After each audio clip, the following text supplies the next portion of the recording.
Ok, ok, cool. Ok, donc on va reprendre un peu tous les éléments comme ça pour être certain qu'il n'y ait pas de problème. Donc pour moi, il n'y a pas de mouvement Marlene, on va faire ensemble.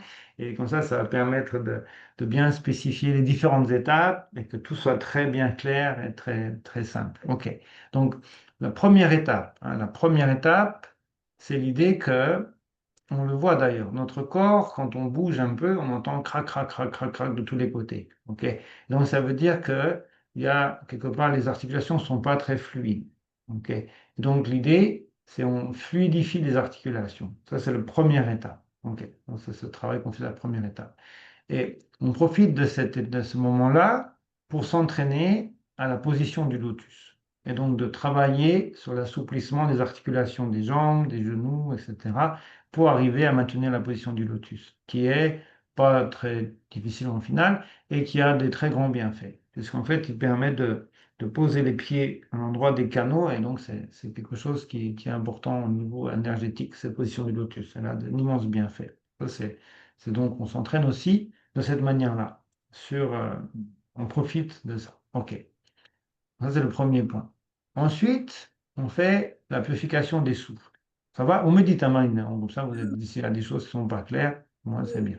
Purification des souffles. Donc, la purification des souffles, l'idée, c'est on a la main de cette manière-là, OK, comme ça, les deux mains, OK, et on va être tranquille, on va inspirer profondément, et quand on expire, on lève la main du genou, on fait tourner le doigt ou la main au niveau de l'oreille, et on va venir boucher la première narine en montant le cou, parce qu'en fait, c'est d'ouvrir un peu tout cet aspect-là. Et à ce moment-là, on a fini d'expirer, et on inspire par la première narine, par cette narine, donc, on bouche la narine droite et on inspire par la narine gauche. Ok. Et ensuite, une fois qu'on va expirer, on tourne la main et on vient avec ce doigt-là, celui-là, ok, on vient boucher la narine, donc cette fois-ci gauche, et expirer par la narine droite. Ok. Et donc l'idée, quand on fait ça, on purifie le canal de droite. On a amené l'air dans le canal de gauche, il est stocké au niveau, on va dire, du nombril ou sous le nombril. Ok, bon, on vient pas après. Ok, donc du coup, on n'est que tous les deux, donc on va pouvoir être tranquille et expliquer les choses calmement. Ok, et donc ça, c'est le premier point. Ok, et donc, une fois qu'on bouche donc, cette narine gauche, et on expire par la narine droite. Ça va? Ça va? Est-ce que c'est clair? Ok, et en même temps, on va venir attraper les doigts. Ok, attraper les doigts en pensant purifier les différentes perturbations mentales, comme on les appelle, ou non pas, ce qui trouble et agite l'esprit de ce fait-là qui crée une opacité. Donc, on a le premier, magique pas, le fait de ne pas voir les choses telles qu'elles sont, opacité mentale. Ensuite, désir, attachement, colère, haine, jalousie, orgueil, comment on appelle celui-là, l'index, sous l'index, le pouce, ça veut dire tous ces aspects-là de manière grossière, et enfin la main complètement ouverte de manière subtile. Ok, donc on fait ce premier travail. Ok.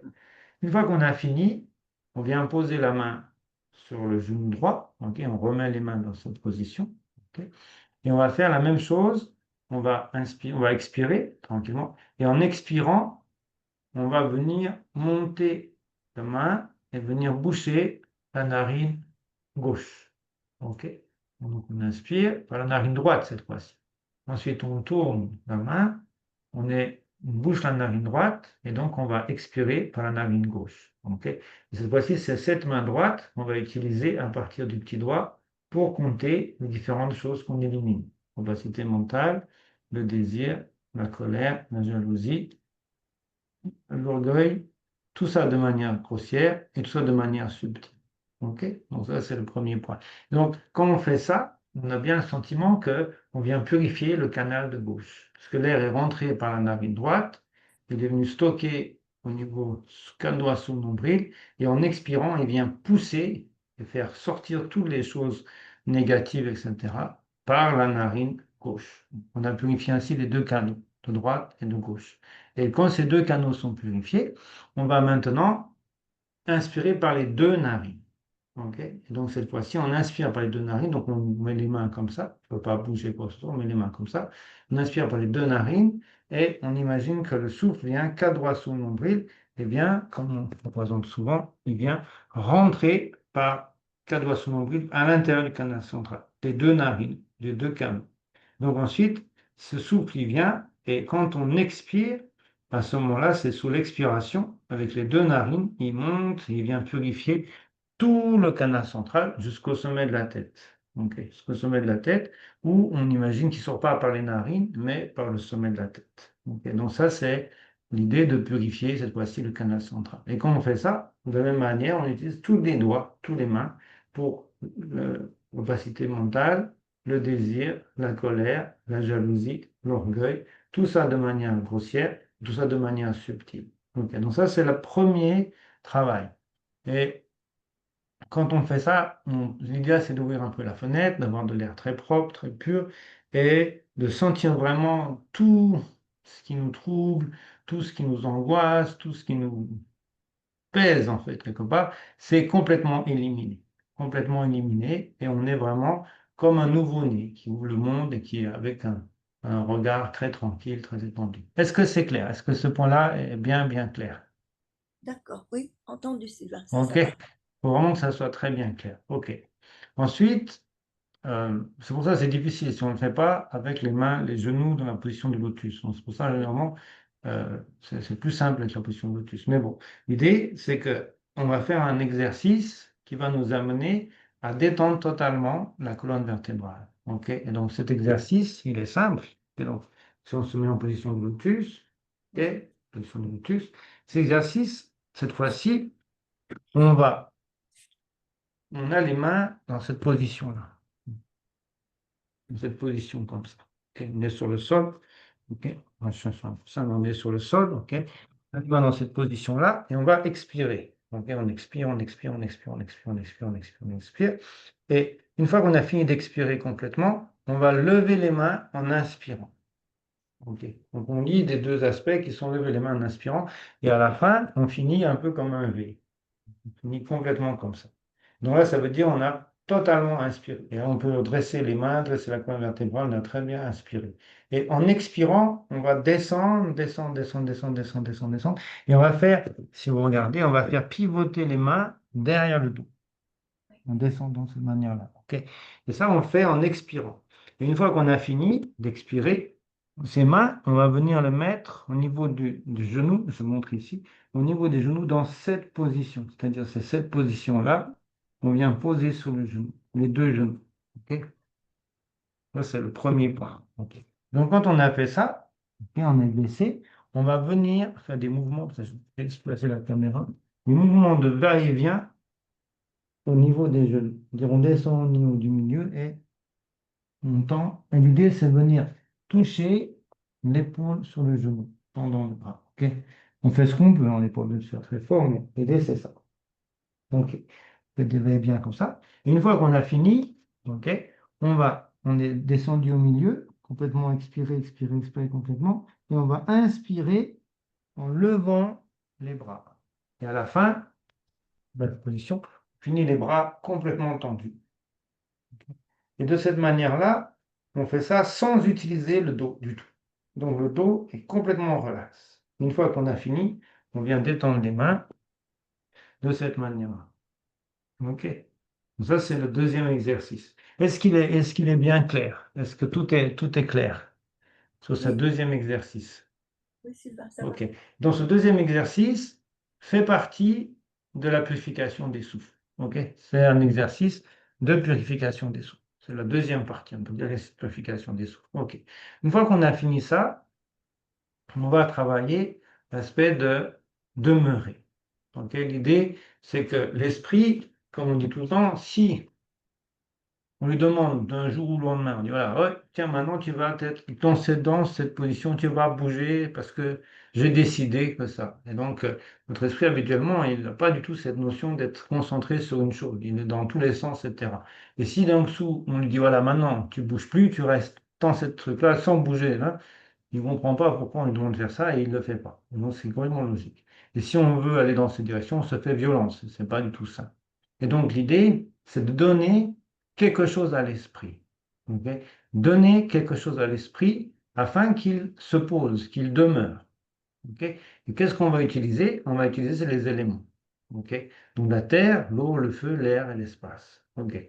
Quand on dit les éléments, il faut être conscient du fait que éléments, c'est notre corps. Notre corps, ces éléments sont présents. Ce n'est pas une vie philosophique, c'est une réalité. La terre, c'est tout ce qui est solide dans notre corps. C'est les os, c'est la chair, c'est tous les dents, tout ce qui est solide dans notre corps. Et quand on parle de l'eau, c'est les liquides du corps, la lymphe, le sang, différents liquides, la vésicule biliaire, etc. Tout un tas de liquides au niveau du corps. Ça, c'est le point de l'eau. Le feu, bien évidemment, ça existe, puisqu'on a une chaleur corporelle, chaleur digestive, tout ça, il y a un feu qui existe. Ça, c'est le feu du corps. Maintenant, l'air, évidemment, il y a de l'air aussi, puisqu'on respire, il y a un aspect d'air. Et l'espace, on peut dire, c'est l'aspect mental. C'est toute notre connectivité, l'aspect de penser, de réfléchir, d'analyser, etc. Donc ça, c'est l'aspect mental. OK? Donc les éléments, quand on parle des éléments, il ne faut pas penser des choses philosophiques ou abstraites, simplement des aspects de notre corps, qui est de manière expliqué de manière très basique. Ce qui est solide dans le corps, ce qui est liquide, ce qui est un aspect de chaleur, ce qui est un aspect de vent ou de souffle, et ce qui est un aspect d'espace. Donc ça, c'est le corps. Donc ça, c'est le point. Et l'idée, c'est qu'avec le temps, ces éléments qui constituent notre corps, ils sont empruntés à la nature. La nature ne les donne pas ad vitam aeternam, il nous les prête. La nature nous les prête, nous les prête pendant un laps de temps qui est le temps de notre vie. Et donc, vers la fin de notre vie, qu'est-ce qui se passe? La nature, elle commence à récupérer un peu ces éléments. Ok. Et donc, ça se manifeste, par exemple, les personnes âgées sont voûtées, ils n'ont pas la capacité de se tenir droit, d'être stable, etc., puisque la Terre ramène à elle cette énergie de l'élémentaire, qui les maintenait en position droite et qui les musclait, etc. Également, les personnes âgées sont secs, ils s'assèchent, ils se rident, ils s'achèchent, c'est l'émeraude qui disparaît. Ils ont des problèmes de chaleur, ils ont peur ou des difficultés à digérer, tout ça, c'est le feu digestif qui s'amoindrit, qui s'affaiblit. Également, l'aspect des souffles. Beaucoup de personnes âgées ils ont du mal à respirer. Même beaucoup de gens ont besoin même d'assistance respiratoire, etc., parce qu'ils n'ont plus la capacité de respirer normalement. C'est l'air qui s'affaisse et en fait, la nature reprend cette énergie. Et le mental, bien évidemment, l'aspect de cognition, de clarté, de mémoire, tout ça, ça peut aussi jouer un aspect que personne ont cet aspect de dégénérescence à ce niveau-là. Et donc, notre travail, il est dans de nombreux aspects. C'est-à-dire, chaque élément apporte un bienfait à la méditation, qui est différent pour chaque élément. Mais en plus de cela, si on fait ce travail, on le fait réellement, ça ramène en fait l'énergie de la terre, l'énergie de l'eau, toute cette énergie du corps sur laquelle on fonctionne, qui était partie déjà dans la nature, elle est ramenée vers nous. Elle est ramenée vers nous. Et également, de manière plus subtile, c'est lié avec ce qu'on appelle la pratique de Chu-Len. Un Chu, c'est l'essence des choses. Et Len, c'est prendre. Et donc, en fait, on peut tout à fait se sustenter de cette manière. Les personnes au Tibet, par exemple, qui sont passées 3 ans sans manger. Pourquoi? Parce qu'ils n'ont pas besoin.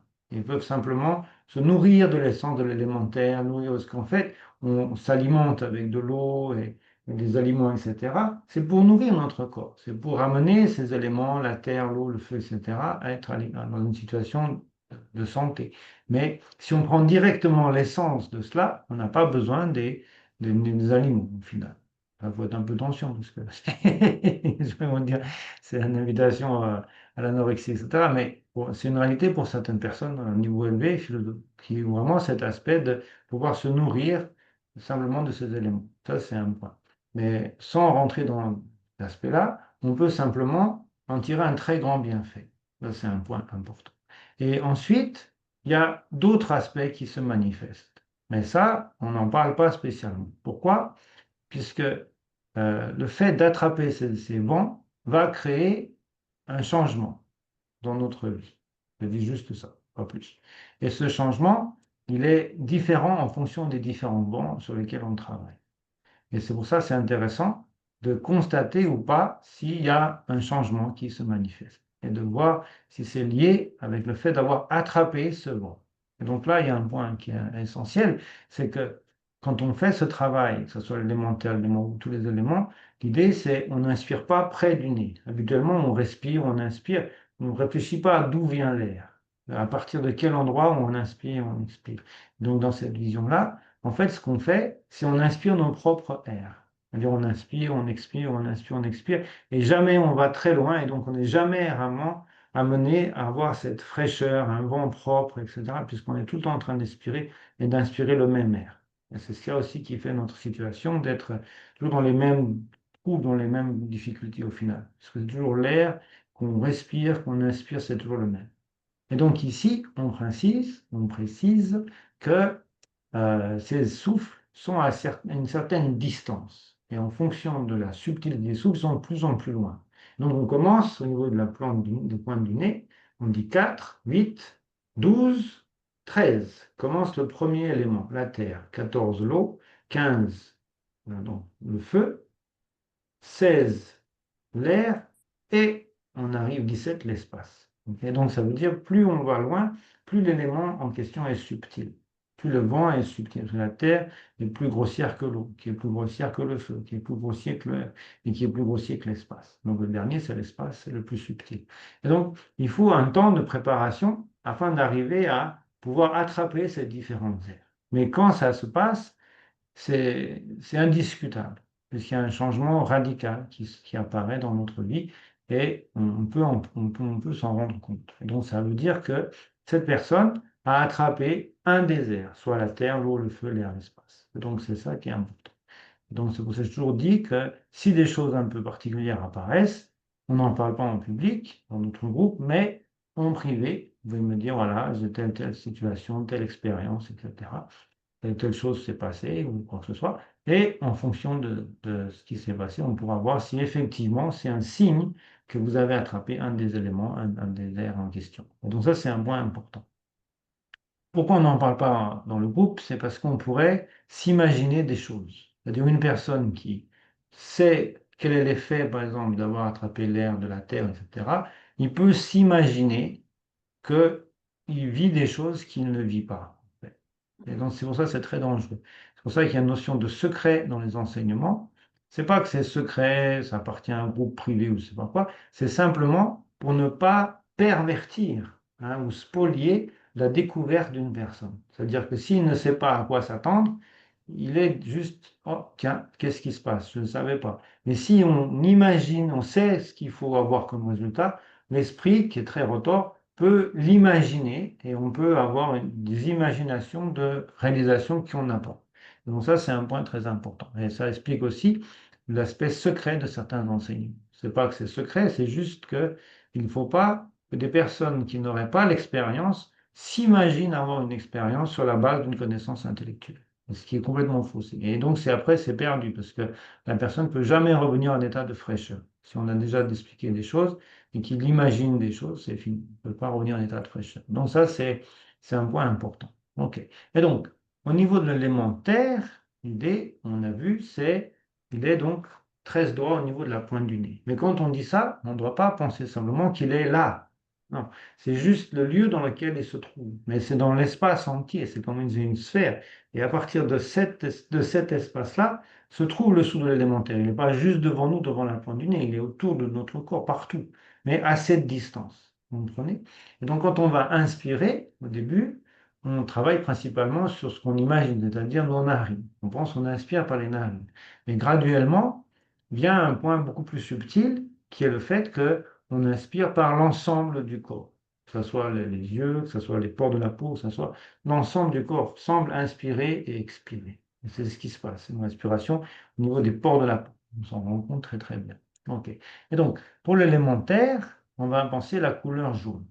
Ok. On va penser la couleur jaune comme une lumière jaune, etc., qui vient et qui est absorbée par nous. Et ici, on va impliquer un truc un peu complexe au début, mais qui a son intérêt, c'est que on va spécifiquement toucher notre corps. C'est-à-dire, on met avec la main gauche, quatre doigts sous le nombril, on met quatre doigts sous le nombril, on met la main droite dessous et la main droite dessus, et on va toucher le corps. On va le toucher. Si on le touche, on peut le voir les pouces ou pas très grave, mais en tout cas, on touche le corps. Ça, c'est un point important. Puisque ce contact physique va supprimer la notion intellectuelle de la respiration. Beaucoup de personnes travaillent sur la respiration avec une notion intellectuelle. Mettre les mains comme ça, je vous le montre, comme ça par exemple, ou comme ça, ou je sais pas, ils ne sont pas à un point spécifique, et ils inspirent, ils expirent, ils inspirent, ils expirent, et à aucun moment donné, ils lâchent le contexte mental qui est j'inspire, j'expire, j'inspire, j'expire, j'inspire, j'expire, puisque c'est simplement mental. Il n'y a pas un point d'ancrage dans le corps qui permet de sentir cette inspire, cette expire. Et donc, ça devient mental. Et cette béquille mentale, elle est très difficile à éliminer. Elle est très difficile à éliminer parce que ça crée une habitude. Et quand on a des habitudes, après, c'est difficile de changer nos habitudes.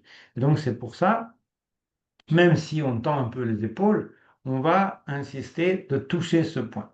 Ok. Pour vraiment penser, j'inspire, on peut rentrer un peu, on fait un peu le ventre, j'expire, on pense vraiment l'aspect j'inspire, j'expire, avec ce point qu'on touche. Et donc ça tend effectivement un peu les épaules, mais on va les détendre. On va détendre petit à petit les épaules, les détendre. Et on a beaucoup d'exercices qu'on peut faire sur l'élémentaire.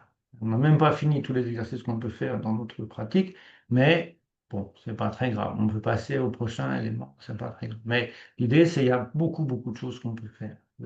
L'élémentaire est associé à la couleur jaune, elle est associée à la stabilité, associée à l'aspect, on va dire, immuable du corps. Donc, on peut ressentir cette lourdeur, cette immuabilité du corps, et aussi à la forme carrée. Ok.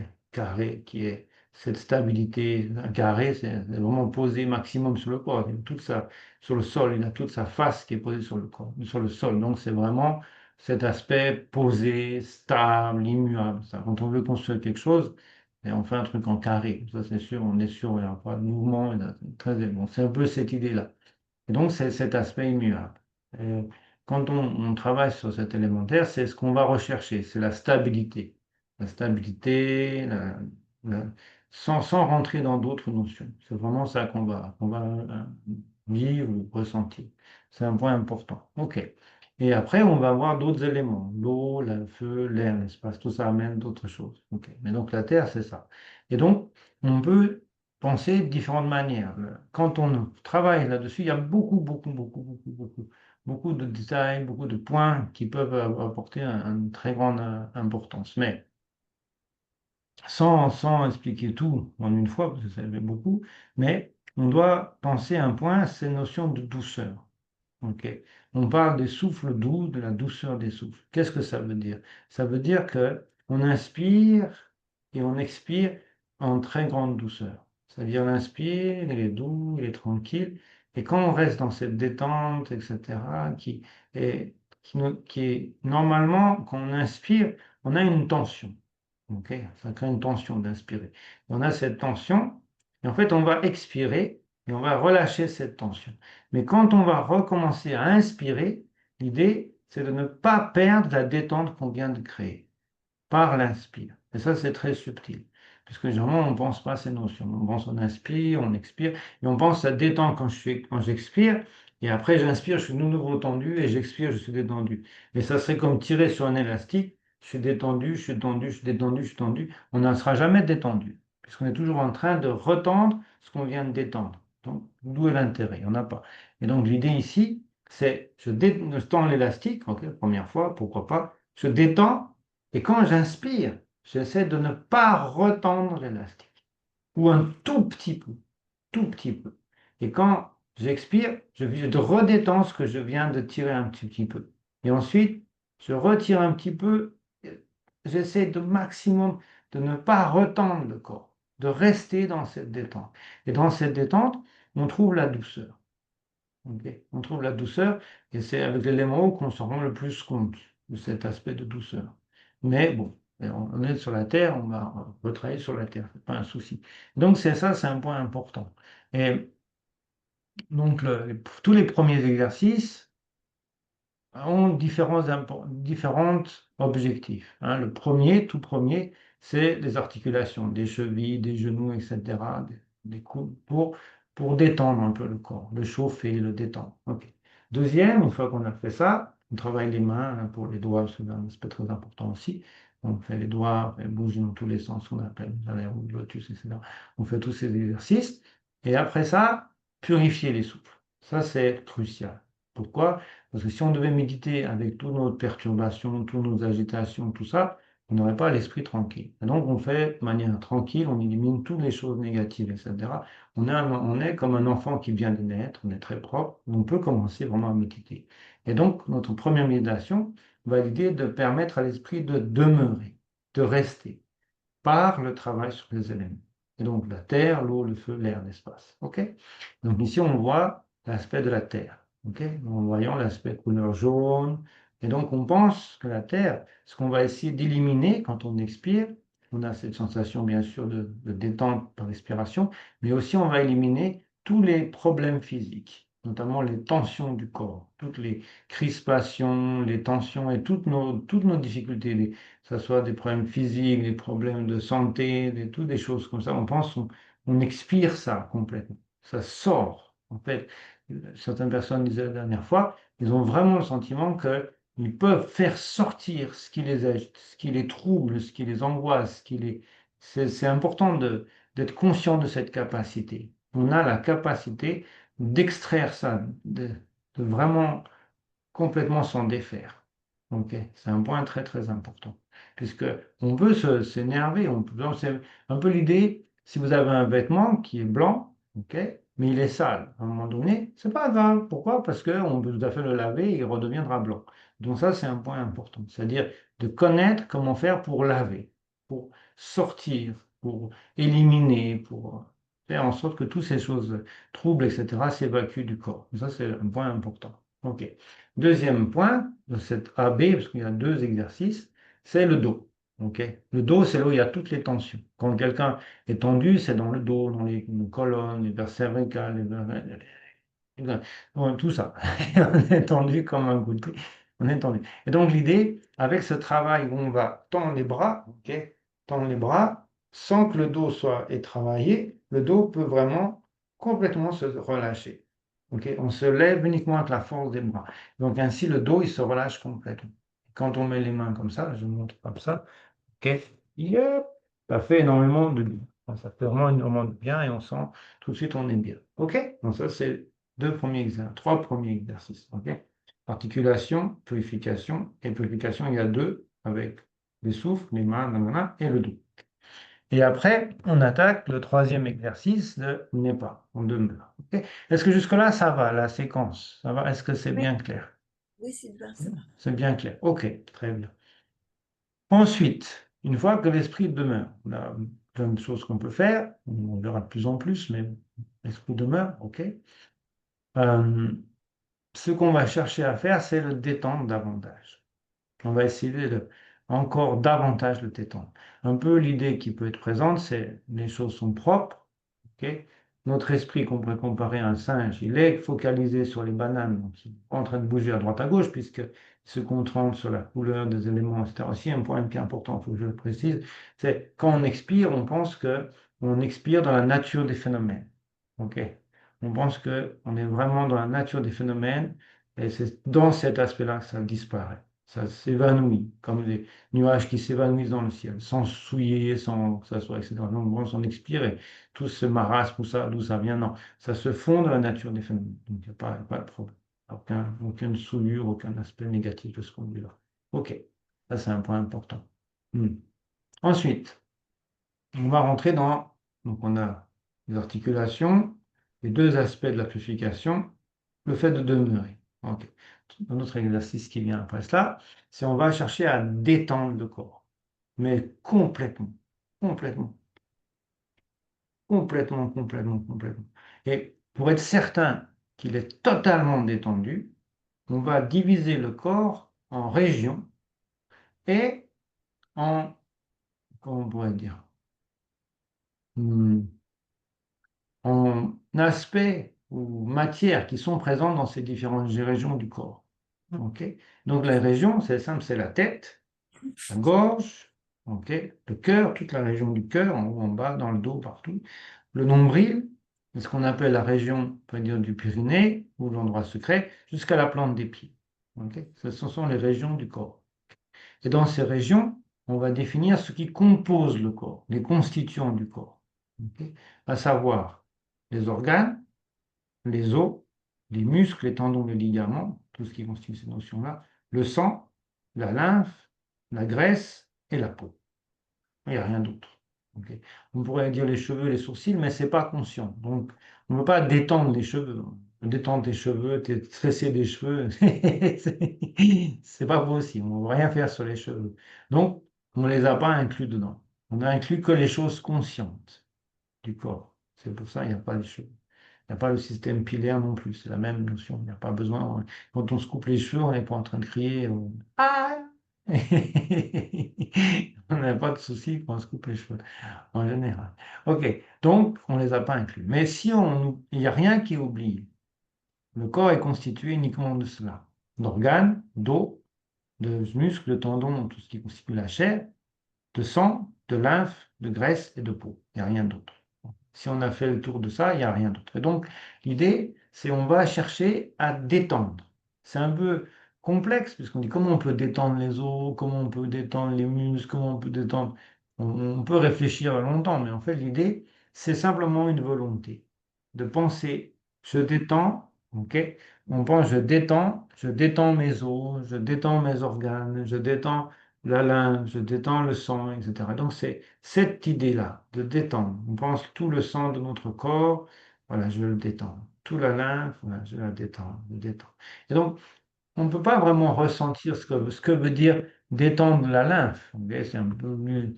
Mais on sait ce que veut dire détendre quelque chose comme le bras qui est tendu. Hein, si mon bras est crispé, tendu, stressé, je sais ce que ça veut dire le détendre. Je fais ça, je suis tendu, crispé.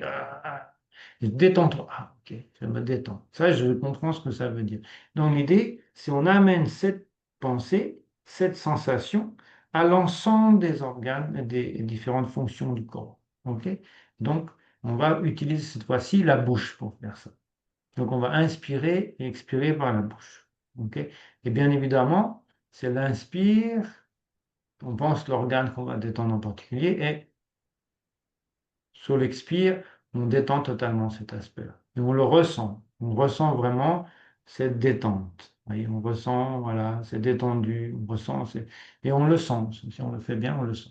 Et donc, on va fonctionner avec différentes façons de faire. Donc, on va se concentrer d'abord sur la tête. Ok.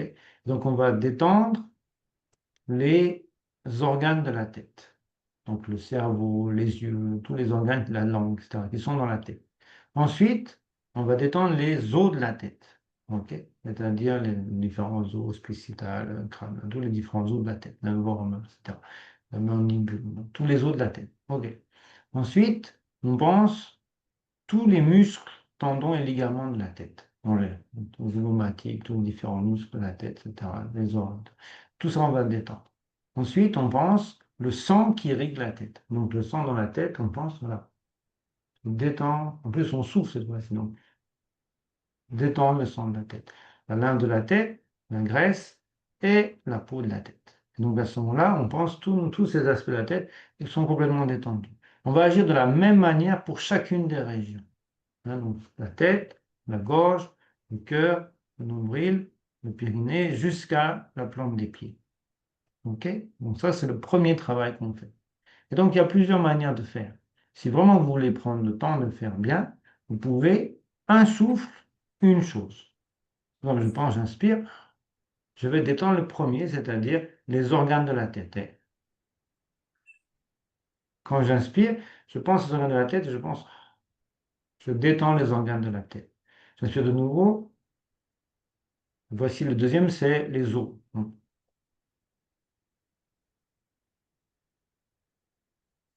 Je pense que je détends les os de la tête. OK? Mais on doit toujours rester dans la douceur. Donc en inspirant, on ne va pas inspirer et retendre l'élastique comme on fait tout à l'heure. On va rester détendu et inspirer, même si c'est par la bouche, de manière très tranquille, très détendue.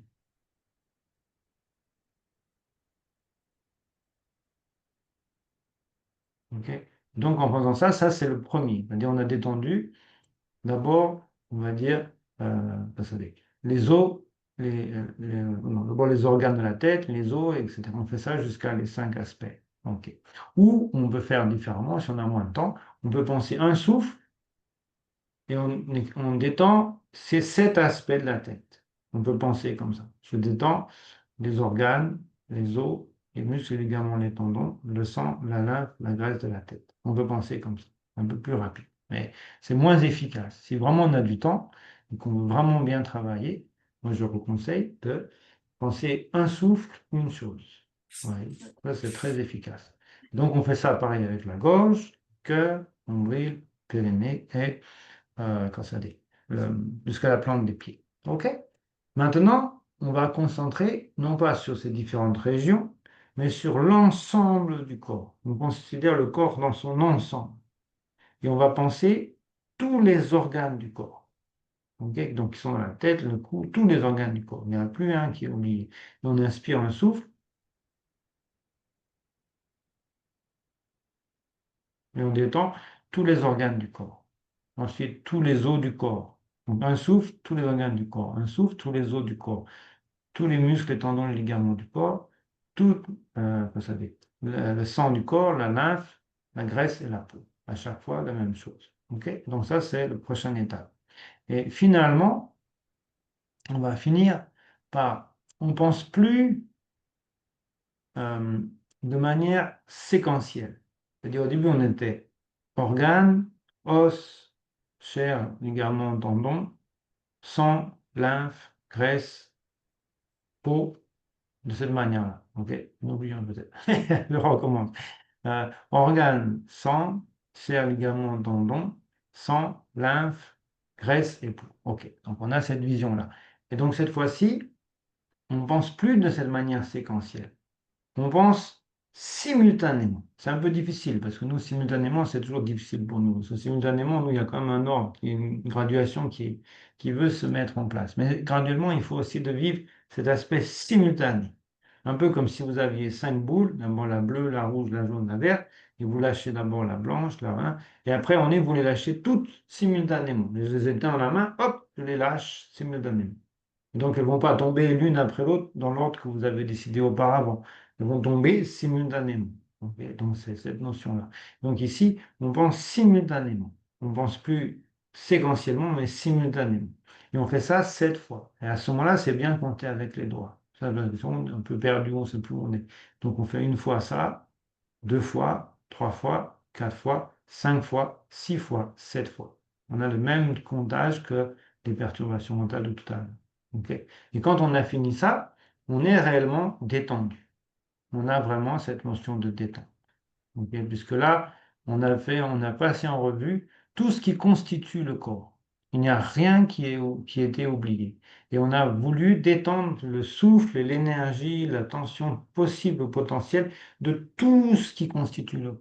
Et donc, on est totalement détendu. Totalement, totalement, totalement détendu. Mais, on a un écueil, c'est on peut être trop dans cette détente. Ok. Comme on peut être trop dans cette détente, on peut s'abaisser ou un peu dans le noir, comme ça, un peu moitié endormi. Oh, je suis détendu. C'est possible, c'est OK, c'est la détente. Mais c'est pas suffisant. Ça serait comme vouloir marcher à cloche-pied. C'est OK. Il y en a qui méditent à cloche-pied, ça veut dire qu'ils méditent que sur la détente. Beaucoup de gens ont cet écueil de vivre la méditation dans la détente, la détente, la détente, la détente, la détente. C'est bien, mais ça rend les gens stupides. Parce que ils rentrent dans un état d'esprit qui est ce qu'on appelle en tibétain l'onmaten, qui n'est plus ni vertueux ni non vertueux, qui est un état, on peut comme ça, un peu coma, plus ou moins, dans une certaine hébétude, un peu, on est un peu comme ça, dans un état de confusion, sans vraiment s'en rendre compte. Et on peut rester très, très, très, très longtemps à méditer, et c'est agréable, c'est confortable, mais ça va pas bien loin. Ça amène les gens dans la stupidité. Plus on reste dans cet état-là, plus l'esprit devient trouble, devient confus et stupide, en fait. Stupide. Dans le sens où personne n'a plus de clarté, n'a plus de vivacité d'esprit. Donc, c'est pas du tout notre objectif de rendre les gens stupides, bien au contraire. Et donc, on doit se réveiller. Se réveiller. Et donc, cette notion de se réveiller, c'est le tangsha. C'est tang, ça veut dire c'est la clarté, l'éblouissement. Tang. Voilà. Donc, bien évidemment, ça nous sort de notre truc. On dit, ah, je suis bien, je suis relax, hein. Et là, tac. Et donc, il y a différentes manières de se réveiller. On peut se réveiller, dans la vision philosophique, enfin, bouddhiste, on pourrait dire, on se réveille en prenant conscience de certains aspects de notre existence, notamment différents aspects de la souffrance, différents aspects des problèmes qu'on peut rencontrer, de l'insatisfaction, en fait, euh, sine qua non, hein, de notre état d'être. Même si on est heureux, on est content, etc., on n'est pas à l'abri de la maladie, on n'est pas à l'abri de la vieillesse et finalement de la mort. Et donc, on a toujours des désagréments et des difficultés. Et donc, c'est une manière aussi de se dire, est-ce que je veux vraiment rester toujours dans cet aspect-là ou est-ce que je veux sortir? Et l'exemple qui est pris en tibétain, on appelle Niechong. Et donc, la question, c'est pas une réflexion qui va aller très loin, c'est plus un instinct de vouloir se sortir des perturbations mentales. L'exemple qui est pris, c'est imaginer, on est dans une pièce, on est tranquille, on est bien. Je disais investi avec Nicole, je dirais on mange des chips, mais elle n'est pas là. Je ne vais pas dire ça. Ok, quoi qu'il en soit, mais je la taquine toujours avec les chips. Ok, quoi qu'il en soit, on est dans cette pièce et on est tranquille. Et il y a quelqu'un qui arrive et qui allume un feu dans la pièce. Donc, qu'est-ce qui va se passer? À un moment donné, c'est OK, c'est un feu, c'est pas très agréable. C'est la sensation d'être dans cet état de confusion. C'est agréable au départ. Mais il y a un autre aspect qui apparaît. Si on dit il n'y a pas de fumée sans feu, mais il n'y a pas non plus de feu sans fumée. Et donc, à un moment donné, cette pièce, elle va se retrouver avec de plus en plus, de plus en plus, de plus en plus de fumée. Et ça devient insupportable, insupportable, étouffant, irritant, picotant les yeux, etc. Et qu'est-ce qu'on veut? On veut sortir. Et on ne veut jamais rentrer. Il n'y a jamais l'idée, tiens, je sors un peu, mais bon, on verra ce qui se passe. Peut-être je vais re-rentrer à un moment donné, si je le sens ou pas. Il n'y a pas cette notion-là. C'est une volonté de sortir définitive, irrévocable, complètement, comment on pourrait dire. On ne revient pas dessus. C'est pas mental, c'est juste, on ne peut plus supporter cette fumée. Ça brûle, ça pique les yeux, c'est infernal, on risque de mourir même. Donc on veut sortir. Et c'est cet état d'esprit. Quand on parle de Niejong, qu'on traduit très très très improprement par le renoncement, je renonce, aujourd'hui je ne vais pas manger de profiterole, j'en mangerai demain. Non. Ça n'a rien à voir avec ça. C'est de vouloir émerger, simplement émerger. C'est ça, Nie, c'est définitif. Et Jong, c'est émerger, sortir. Et donc, émerger de quoi? Émerger de ce qui nous amène à souffrir. Et donc, il y a deux choses qui nous font souffrir, pas 25, il y en a deux. C'est Nyomongpa, ce qui trouble et opacifie l'esprit, et la conséquence des actes qui ont été perpétrés avec cet état d'esprit. Même si on est en colère, on va dire des gens des choses méchantes, et un poisson pourri, hein. Les gens ne vont pas apprécier ça, il y aura des conséquences, et ces conséquences vont nous amener à souffrir, tout simplement. Et donc, c'est ces deux choses qui nous font souffrir. Et s'il n'y avait pas les troubles de l'esprit en premier, on n'aurait jamais dit à quelqu'un, tu sens mauvais comme un poisson pourri, etc. On n'aurait pas agi de cette manière-là, il ne serait pas en colère, il ne nous aurait pas tapé qu'un bâton sur la tête. Et donc, c'est bien la conséquence qui vient du trouble de l'agitation de l'esprit. OK. Et donc, c'est ça, c'est le premier point. C'est ce qui peut nous réveiller. Si on réfléchit à ça, la mort, oh, mince, quand c'est qu'on meurt, je sais pas, moi je suis bien, mais est-ce que ça va rester tout le temps rester? Est-ce que j'aurai toujours ça? Non. Réponse non. À un moment donné, ça a fini. Et donc, ça fait un coup de fouet, ça réveille. C'est un moyen de se réveiller. Donc, un autre moyen de se réveiller, c'est une ouverture de cœur. Puisqu'en fait, si on prend conscience à quel point les gens sont gentils, et non seulement gentils, ils sont vitaux pour notre existence. Tout ce qu'on possède, là, on a un tapis, un truc, n'importe quoi, un ordinateur, tout ça, ça vient de la bonté des êtres. C'est grâce aux êtres qu'ils nous aident, ils nous soutiennent, ils font tout volontairement ou involontairement dans le fait pour qu'on puisse vivre. Les gens nous ont éduqués, les gens nous ont, quand on est né, on était d'un verre sans rien, nu, tout ça, et nos parents nous ont donné des vêtements, nous ont appris à manger, à marcher, graduellement à devenir une personne éduquée, etc. Tout ce qu'on a, tout ce qui nous amène le bonheur, quel qu'il soit, c'est constamment une dépendance des êtres. Ça ne peut venir que d'autrui. On ne peut pas être heureux sans autrui, c'est juste impossible. Si on veut s'en persuader, on va dans le désert tout nu, on ne va pas faire long feu, et on n'aura aucun bonheur, et on sera simplement dans une très terrible détresse. Et donc on nous dit, moi je m'en fous des autres, il n'y a que moi qui m'importe, On peut essayer, on se met tout nu, on se met au milieu du désert et on va voir si effectivement on est bien tout seul, sans personne qui nous embête.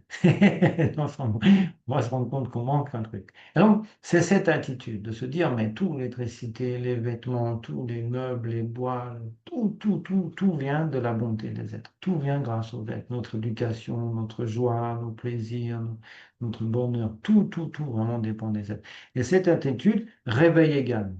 Ça nous... Ah, je suis pas tout seul dans ce monde. Je peux rien faire tout seul. Donc, on n'est plus dans cette torpeur. Moi, je suis bien, je suis dans mon truc, ouais, je m'en fous. Non, on est ouvert. Et donc, c'est une manière de se réveiller. Donc, ça sont des moyens d'amener de la clarté dans l'esprit. La clarté, en fait, ça veut dire ici, tout simplement, de la conscience de la réelle situation dans laquelle nous sommes. C'est pas une imagination. On n'est pas en train de se dire, ben, je suis vivant, mais si je meurs ou si je tombe malade, oh non, ça c'est une imagination, ça n'arrivera jamais.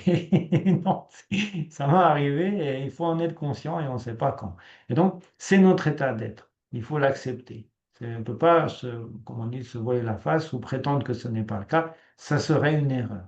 Mais c'est pas morbide de penser à ça. C'est juste réaliste. Il faut être conscient de la réalité de notre situation. Et la permanence en fait partie.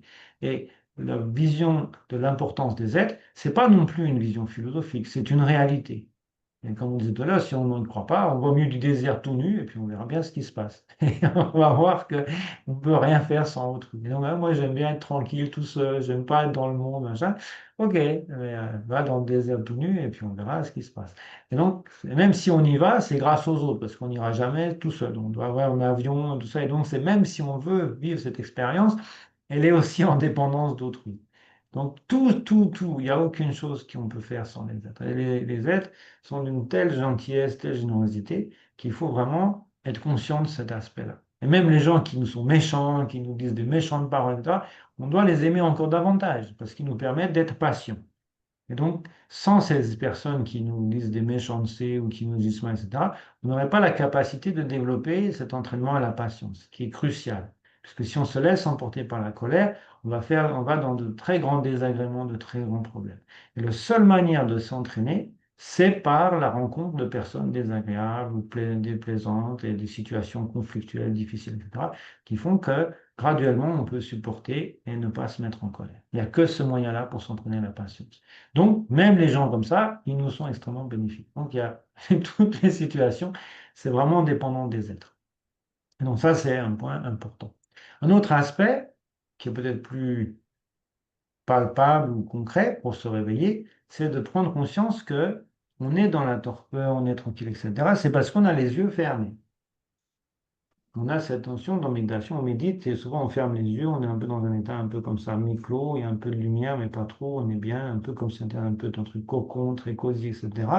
Et ok, c'est bien, mais c'est pas très clair. Et donc l'idée, c'est graduellement, on va ouvrir les yeux.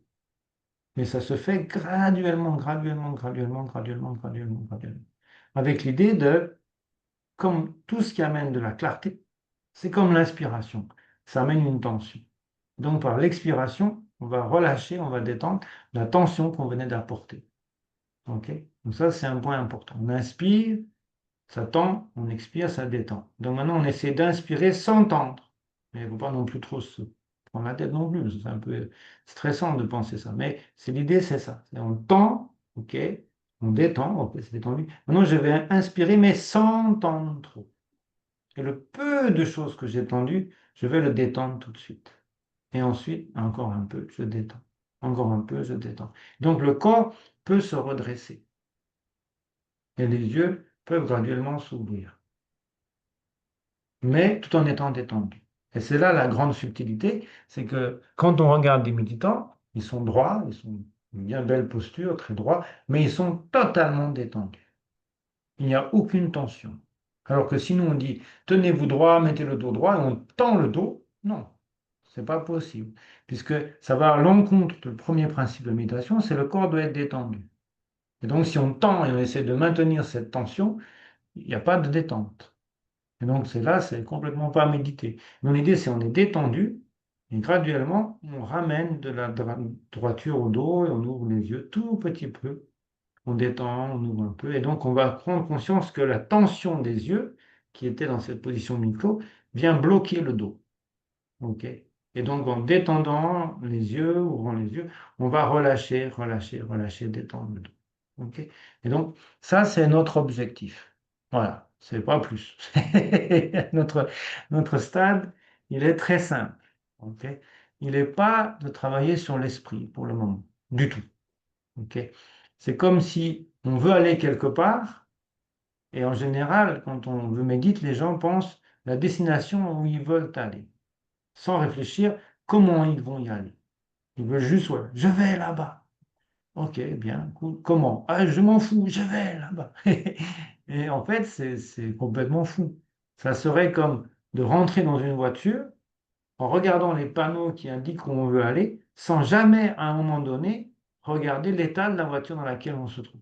Savoir est-ce qu'il y a de l'essence, est-ce qu'elle est en est-ce que la courroie de distribution a été faite, est-ce que la vidange a été faite, est-ce que c'est une voiture qui va nous permettre de faire combien de kilomètres, combien de temps elle a roulé, etc. Tout ça, c'est essentiel en conduite. Hein, on dit qu'avant de partir en vacances, il faut faire le niveau d'huile, il faut regarder les pneus, la pression. On n'a jamais dit quand tu pars en vacances, ne regardez rien, regardez juste Nice, le panneau Nice, et allez-y, ça va marcher. Non, non. Donc, le bon sens, c'est de se dire, OK, je veux méditer, mais avec quoi je vais méditer? L'esprit, lui, il est tranquille, il n'a pas besoin de rien, il est immatériel, il n'a pas besoin de niveau de vie ni quoi que ce soit, il est détendu lui-même, il est immatériel. Mais le corps, lui, il ne l'est pas.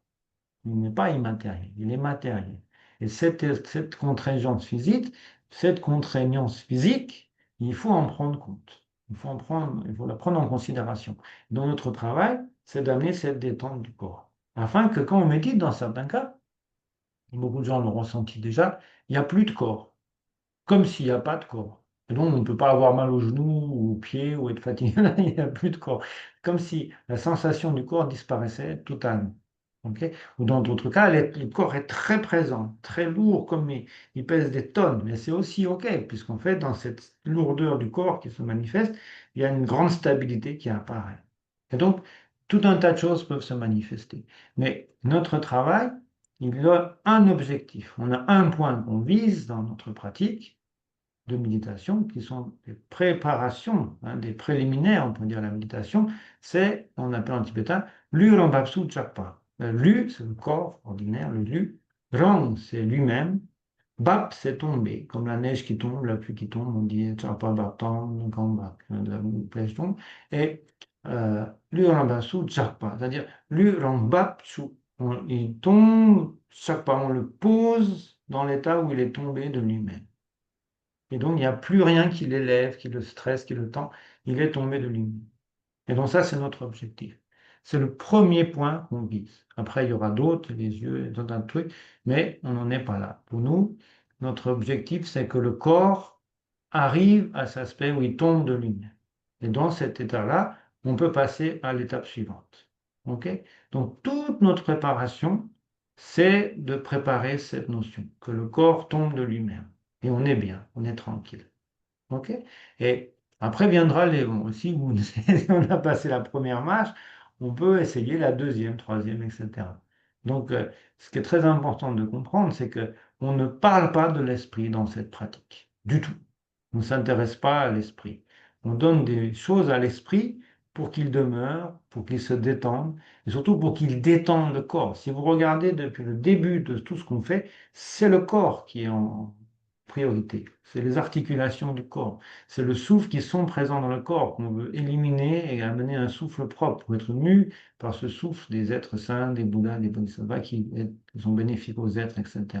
Ensuite, on amène les souffles purs, les souffles des éléments, qui sont des souffles extrêmement propres, la terre, l'eau, le feu, l'espace, des souffles propres pour venir nourrir, renforcer, redonner cette essence vitale de ces éléments qui se dispersaient, qui ont été dispersés dans la nature. On les ramène. Ok. Et ensuite, cet aspect-là correspond à l'aspect où le singe il mange une banane, mais il est un peu tendu. Il dit, ouais, il mange une banane, il y a un poids, ils ont mis une banane ici, qu'est-ce qui se passe? Il y a une tension naturelle, et donc cela, on va la détendre. Le singe, il doit manger sa banane, mais être cool, tranquille. Il n'a pas besoin de se stresser, personne ne lui fera du mal, il peut se relaxer, il peut se détendre. Donc là, maintenant, on est relaxé. Mais dans cette notion-là, dans cette détente, on perd la clarté. On est dans cet investissement un peu comme ça. Et donc, on a besoin de se réveiller. Et de différentes méthodes, on se réveille. L'esprit devient clair. Et ensuite, on peut commencer à travailler sur un aspect de souffle clair. Parce qu'ici, on appelle la douceur des souffles. Alors, on inspire et on expire, ça nous détend, et on inspire dans cette détente, dans cette douceur, dans cette simplicité, simplicité. Mais on n'a pas parlé de la clarté, qui est un point clé du souffle. Cette clarté, ça ne vient pas du souffle, ça vient de la conscience. La conscience doit être claire. Donc, on doit vivre, des fois, je disais à un moment donné, quand on fait le tantra, on doit penser, on inspire la lumière dans les yeux, qui amène de la lumière dans l'esprit, qui amène de la clarté. Ok. Puis après vient la notion de Nyamsa qui est une autre notion, mais on ne va pas parler dans cette vidéo. Ok? Ouais, allez-y, moi, je vous écoute. Alors, parce que je reviens à la prise de l'élémentaire en elle-même. Oui, Ça. oui. Moi, je croyais, j'avais mal compris, vous voyez, que euh, pour l'attraper, enfin, disons, dans la pratique de prise de l'élément, en l'occurrence Mhm, terre, je visualisais donc une lumière jaune qui venait à 13 mhm, pas. Et alors, en fait,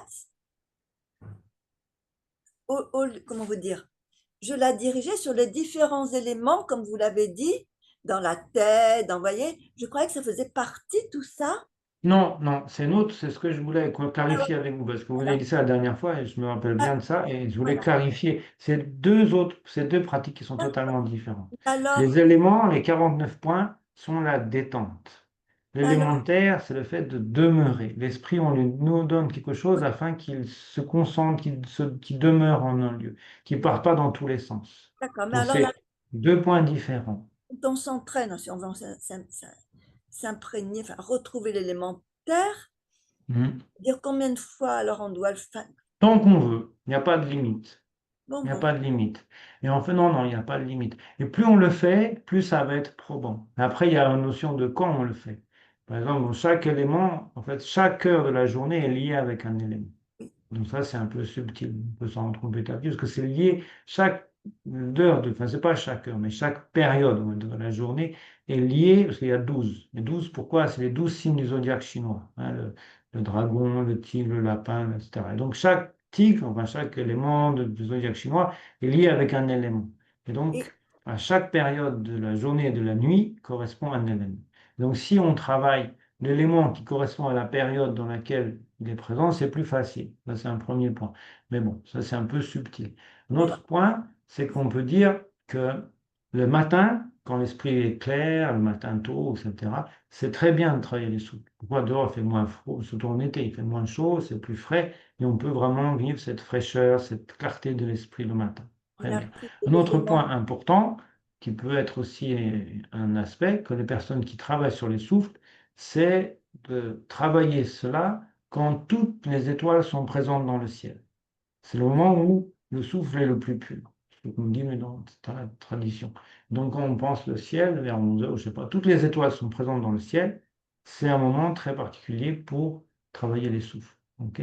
Mais quoi qu'il en soit, c'est bien de travailler dans un endroit qui est propre. On ne va pas faire ce travail en ville où c'est pollué, etc. L'idée, c'est vraiment, après, si on n'a pas le choix, on est en ville, on n'a pas le choix, mais l'idée, c'est vraiment d'avoir un souffle propre. Donc, si on est, par exemple, chez soi, on ne va pas rester dans ce souffle-là. On va ouvrir la fenêtre et on va essayer de prendre un souffle qui vient de l'extérieur, qui est un peu plus propre, qui n'est pas le souffle qui est resté dans notre maison pendant longtemps, etc. C'est vraiment, il n'y a pas non plus d'encens. On ne va pas brûler de l'encens ou même des bougies, des choses comme ça, on va éviter. Pourquoi? Parce qu'on veut vraiment un souffle propre. On ne veut pas qu'il y ait des choses comme bougies ou l'encens qui viennent polluer. Parce que l'encens, c'est bien dans la pratique, mais pas pour ça. C'est pas une bonne chose pour cette pratique. Parce que même si l'encens est médicinal, etc., certes, mais dans notre travail, c'est vraiment, on veut la pureté même du souffle. Et donc, l'encens et la fumée, ce sont des particules. Donc, c'est pas ce qu'on souhaite. Donc, c'est dans cet aspect-là. Voyez. Et l'idée, c'est qu'on va travailler ce souffle, on l'amène au niveau du nombril, et vous pouvez penser qu'une fois qu'il est dans le nombril, il se répand dans tout le corps. Et vous pouvez penser aussi qu'il vient nourrir les différents éléments solides, hein, tout ce qui est les os, les muscles, les tendons. Vous pouvez penser tout ça. C'est très, très bien de penser ça. Donc, vous pouvez le penser de manière séquentielle, pourquoi pas. Mais c'est pas le même travail. C'est-à-dire qu'ici, on se nourrit de cet élément. Il vient dans le corps et il remplit tout le corps. Et quand on expire, c'est toutes les choses négatives de nos muscles, nos tensions, nos problèmes physiques, etc., qui sont extirpés du corps. Oui. Ça, Je, c'est un point important. non, je veux revenir au travail sur l'élément, Sylvain, pas sur la Ouais, nettoyage. Est-ce que je peux imaginer que c'est une lumière jaune, par exemple, qui inonde tout mon corps? Comment on peut... ouais. Voilà, la meilleure Oui, façon. c'est OK, c'est très très bien. Mais au-delà de l'imaginer, ce qu'il faut vraiment, c'est ressentir. Penser que cette énergie, elle existe. Il y a Mm, plein de gens qui l'ont vécu et il y a un effet très clair quand on l'attrape. Donc c'est sûr, ça existe. C'est pas une vision ou une imagination, ça existe, c'est une réalité. Donc l'idée, c'est penser comme s'il y avait une fleur et qu'il y a un oui, parfum. mm, Et vous voulez sentir le parfum de cette fleur. mm, Oui, parce qu'il existe, il existe. C'est parce mm, qu'on la voit de loin, sans rien s'effleure. Non, si on fait des efforts, vraiment, pour vraiment vouloir attraper ce parfum, on va l'attraper à un moment donné. On va dire, oh tiens, le lilas, ça sent ça, le lys, ça sent ça, etc. Donc c'est un peu la même notion ici. C'est-à-dire, on veut vraiment attraper cette énergie. On veut l'attraper. Vous voyez, c'est cette volonté de vouloir la prendre. Ok. Et donc, l'esprit, il n'est pas concentré sur autre chose. On ne pense pas à d'autres trucs. On est vraiment,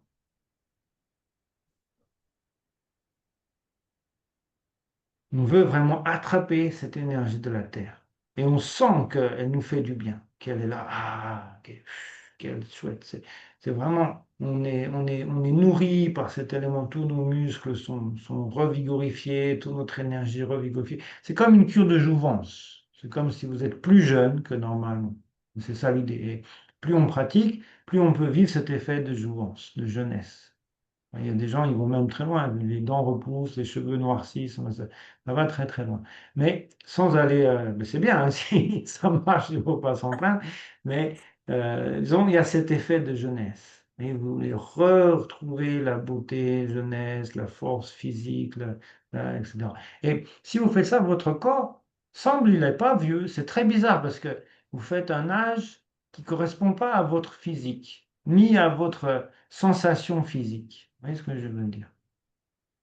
Et c'est pour ça que les gens sont plus jeunes, ils paraissent plus jeunes qu'ils le sont vraiment.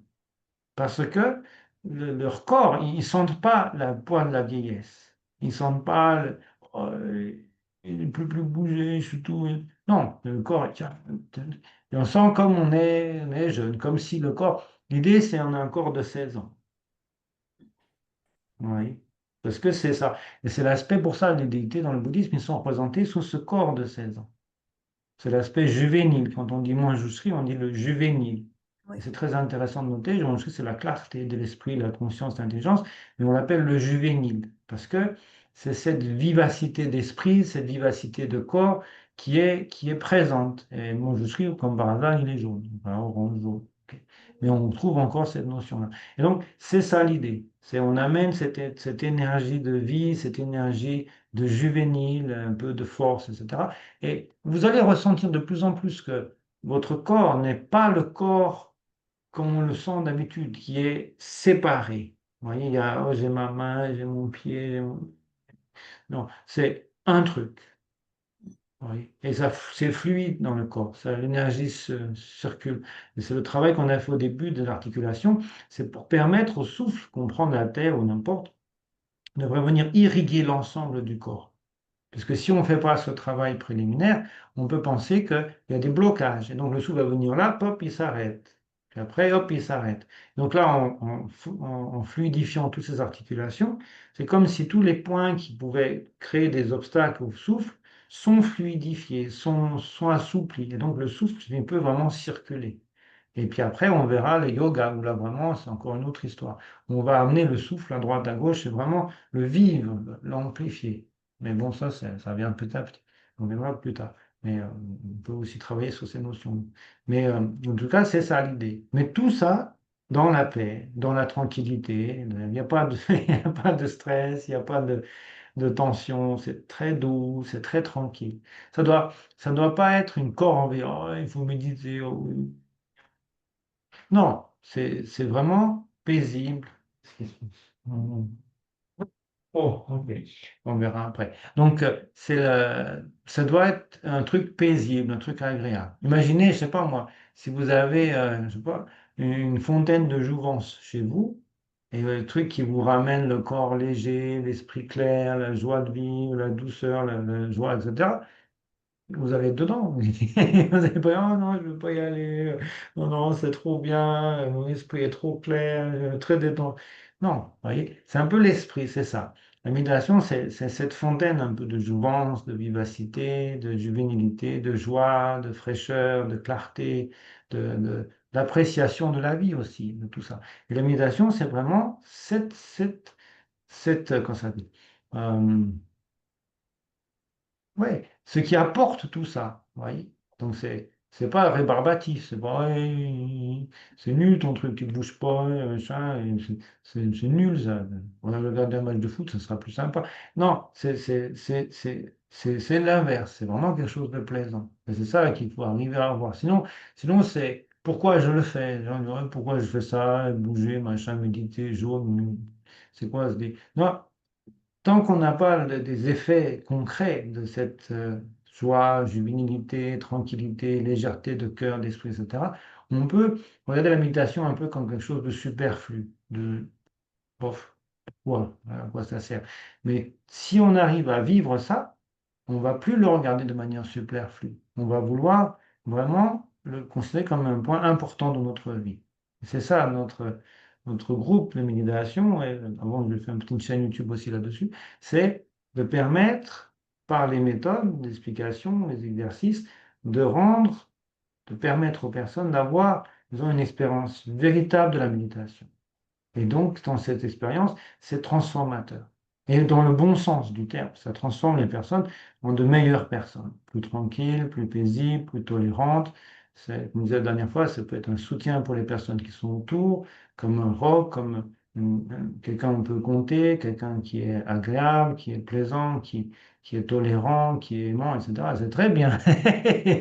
Si on est joyeux et tranquille et tout ça. Et donc, dans la vie, c'est très bien pour soi et c'est très bien pour les autres. La méditation, c'est ces méthodes-là. C'est pas intellectuel, c'est pas mental, c'est juste une réalité. Et tous les gens qui l'ont mis en place et qui le considèrent comme un truc important dans leur vie peuvent en vivre les effets. Voyez? Donc ça, c'est ça le point important. OK? Merci. Tout est fait. Ok. Donc c'est bien, on va pas faire trop longtemps, comme ça moi je peux aller manger, parce qu'après les moines, ils mangent à cette heure-là, ça tombe bien. C'est juste le temps, 6 heures, 7 heures, c'est l'heure de manger. Ok, donc c'était bien, aujourd'hui on a parlé un peu des bases, etc. Donc cette vidéo, on va la mettre en ligne aussi, comme ça les gens pourront avoir ça, et pourront poser des questions et pour clarifier certains points. Ok? Merci beaucoup Marilyn, merci Merci beaucoup à vous. pour C'est cette présence, parce que vous voyez, si vous n'étiez pas là, on n'aurait rien pu faire non plus. dommage quand Ok. même. Merci beaucoup. Merci beaucoup, merci très très bien, merci beaucoup.